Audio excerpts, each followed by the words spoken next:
Praise the Lord. நீங்கள் உங்கள் சூழ்நிலைக்காக ஜெபித்து ரொம்ப சோர்ந்து போய் இருக்கிறீங்களா? தினமும் ஜெபம் பண்ணி வேதம் வாசிக்கிறேன், எல்லாம் பண்ணியும் என்னுடைய கண்ணீர் குறைந்த பாடில்லை அப்படின்னு யோசிக்கிறீங்களா? தினமும் உங்கள் படுக்கை அறையில் தலையணையை யாருக்கும் தெரியாமல் கண்ணீரால் நனைத்து கொண்டிருக்கிற பிள்ளைகளா நீங்கள்? இதற்கு முடிவே இல்லையான்னு யோசிச்சுக்கிட்டு இருக்கீங்களா? கவலைப்படாதீங்க. ஆண்டவராகிய இயேசு கிறிஸ்து இன்று உங்களை பார்த்து தான் சொல்கிறார். சங்கீதம் 126:5, கண்ணீரோடே விதைக்கிறவர்கள் கம்பீரத்தோடே அறுப்பார்கள். ஆமாங்க, உங்கள் கண்ணீரில் ஒரு சொட்டு கூட வீணாகவில்லை.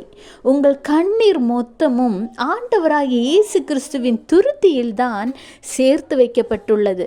நீங்கள் என்ன சூழ்நிலையில் கண்ணீர் வடிச்சிங்க, எப்படிப்பட்ட நிலைமையில் கண்ணீர் வடிச்சிங்கிறத மற்றவங்களுக்கு சொல்லி புரிய வைக்க வேண்டிய அவசியமே இல்லை. அது உங்களுக்கும் ஆண்டவருக்கும் தெரிந்த ஒரே காரியம். ஆண்டவராகிய இயேசு கிறிஸ்து இன்று உங்களை பார்த்து தான் சொல்கிறார், இன்றைக்கு நீங்கள் விடுகிற கண்ணீருக்கு பதிலாக இரட்டிப்பான பலனை நீங்கள் பெறுவீர்கள்.